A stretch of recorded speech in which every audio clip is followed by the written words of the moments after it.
everybody, welcome back to my channel. I'm Smoke Sammy, and today I'm reading some Am I the Villain posts. Am I the villain for not pretending my girlfriend's plushies are real? My girlfriend, who's 27, has a lot of plushies, about 30 of them. Every morning she arranges them on her bed, and every night they go from bed to couch, still neatly arranged. One morning, she asked me to put the plushies on the bed and got upset when I didn't arrange them properly. I asked her what the big deal was since they're going to be back on the couch at night anyway, but she got upset because she wants them to be comfortable. Every now and then when we're watching TV or something, she'll ask me to hold a plushie because they need attention. I'm fine with all this and used to think it was cute, but it's gotten to the point where she wants me to talk to them. She'll pick up plushies and pretend it's talking to me and expect me to play along. I'm not into it and mostly just ignore this, but recently she got annoyed at me. She asked me why I don't care about them or talk to them, and I said, "You understand they're not real, right?" She got extremely upset and yelled at me for being mean and not taking her seriously. Some things to note: she's very stable, has a good job, and is a homeowner. Some of the plushies have sentimental value. She's had them for decades, but some are just random ones she's picked up from Target or whatever. Am I the villain? No, but I don't know if she is necessarily the villain either. I don't think it's healthy because I think there's a certain point where there's a line that is crossed, and that is she is upset that you're saying they're not real and they're not like sentient, which they're not, but she is like forcing this belief onto you, and there's probably something there that needs to be addressed, but yeah, no, I have plushies. I love them and care for them, and also feel bad if I like drop one because, oh no, I hurt its feelings. But I also know that if my boyfriend drops one, I'm not going to get upset at him because at the end of the day, it's still just a plushie. Even how much I like have sentimental value to it, it doesn't change the fact that it's still like a stuffed animal. So yeah, I don't know. They mean a lot to her, and it's good that OP respects them, but I do think that she's going a little too far with this getting mad and yelling at him for not taking her seriously when clearly they're stuffed animals, you know, they're not real. Am I the villain for walking out of my engagement party and refusing to answer calls for 3 days? My now ex-boyfriend proposed 4 days ago. Let's call him Tim. Tim and I had been together for 2 years. We talked about marriage. We were both 26 and kids, etc. Until last week, I thought I had the perfect love life. Now, Tim has his best friend, Mimi, fake name. Tim also has a friend group he is very close to. The problem throughout a relationship was that Tim would place me last whenever his friends were involved. He missed a promotion dinner for my work because Mimi's dog was throwing up. He missed Diwali celebrations with my family because his friends wanted him to help paint their new house. Plus, some issues during his teenage years involving his friends resulted in his dad threatening to take away his inheritance and distribute it to relatives.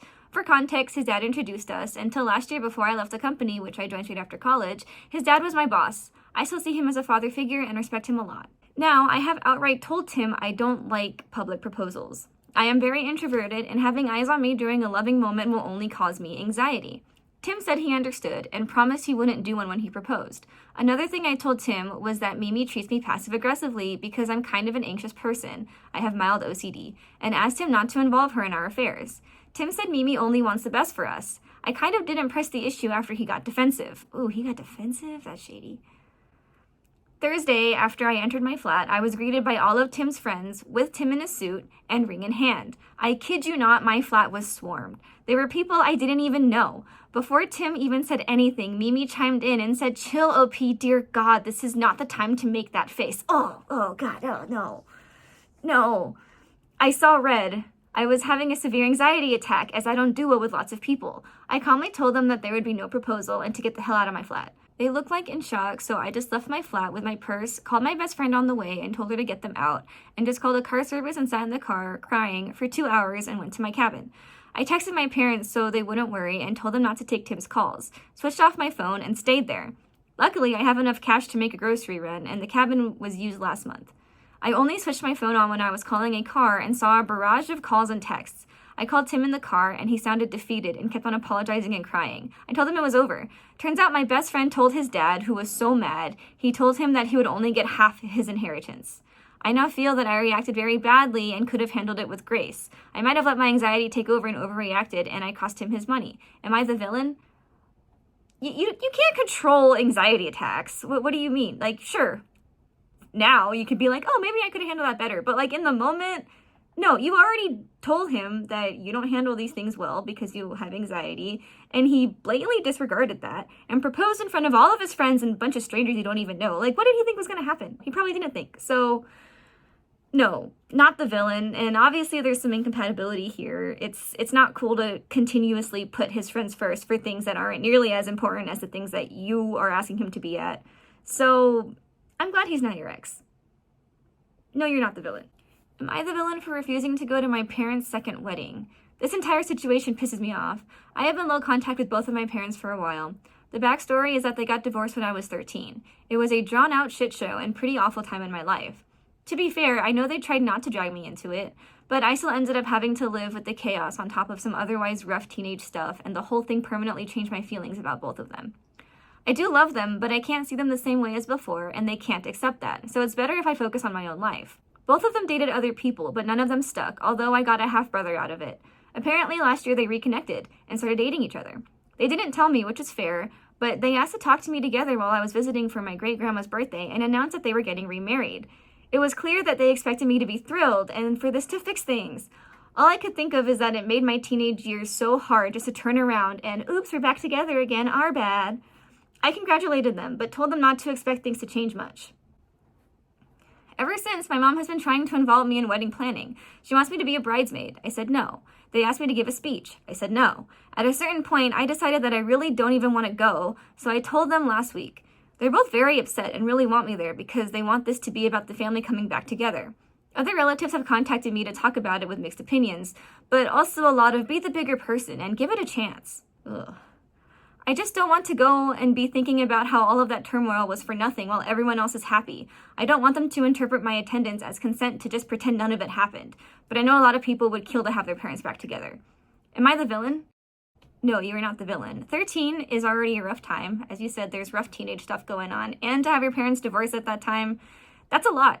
And I understand what you mean by you don't want to just sit there thinking about how there was so much bad stuff that happened to you while everyone else is just happy. Like, I can't stand the whole pretending something is okay and just moving on that way. Like, I'm somebody who has to, like, sit there and kind of work through it and get through or get to a certain understanding with somebody.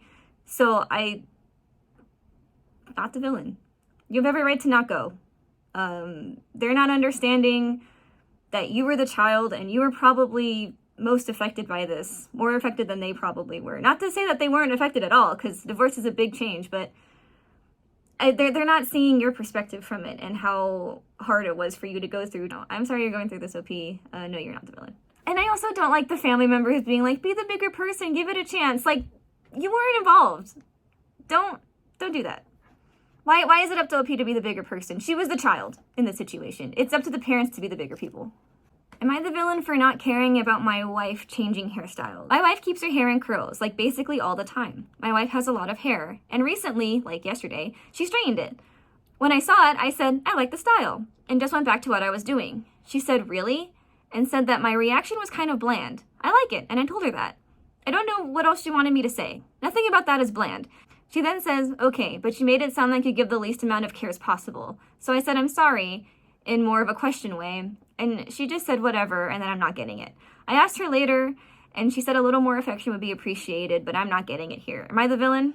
I don't think either of you are really the villain, but I do think your wife just wanted more from you. Like, oh, it looks beautiful, honey, you should do that more often, or something. I think she was right to say that your response is kind of bland. I don't think it makes you a villain for it to be bland, because, you know, you're just not into hair like she probably is. But I see where she's coming from when she just wanted more affection from you. Am I the villain for telling my dad it isn't the thought that counts? I'm fully prepared to be called the villain. My dad has this habit of offering to get you something and then bringing back something else, or else a different version of the same. He won't call and ask you what else you want. If the item isn't there, he will just assume you will be fine with whatever he gets. A few weeks ago, we went out shopping for groceries as my mom was away. She had put her favorite dip on the shopping list and wrote down exactly what brand it was. Dad couldn't seem to find the dip and so decided to grab a random green dip and hope for the best. When I pointed out the dip that Mom wanted was on the shelf above, he grabbed it and seemed shocked that he didn't see it. Things like this are a regular occurrence, and we kind of expect to get something different whenever he offers to get us something. He never reads the containers or bottles and just grabs stuff at random most of the time. Last night, Dad called me and asked me if I wanted anything from the liquor store as he was grabbing some wine. I said, can you please get me brand and raspberry, please? He brings home some pineapple flavor and only realizes it's wrong when I point it out. Oh, and he also got annoyed when I didn't want to drink it as I dislike pineapple. He tells me it's the thought that counts even if he fucked up. That's when I told him that it isn't the thought that counts when you repeatedly get the wrong thing. This started a mini argument where I had to explain to him that he needs to actually take the time and make sure he gets the right thing and call us if he can't get it. I seem to have hurt his feelings, and he told me I was being rude and ungrateful. Yeah, I don't think you're the villain. He just seems really careless. It's interesting he says it's the thought that counts because the thought only goes to, oh, I buy something. Not even like, will they like it? Is it what they wanted? Like, there's no care behind the thought. It's just a simple thought. I also think he's wrong for getting mad at you for not liking the flavor that he got, because he did ask you what you wanted. He offered to get you what you wanted and then got you a completely wrong thing. I mean, it's one thing to not get the right brand, but to just completely get pineapple when you asked for raspberry, like, that's not even close. So I don't think he should have gotten mad at you. So no, I don't think you're the villain. Alrighty, well that is it for today. Thank you for watching, and go ahead and like and subscribe if you want. And I will see you next time. Oh, and if there's any subreddits that you want me to look over, let me know. Bye!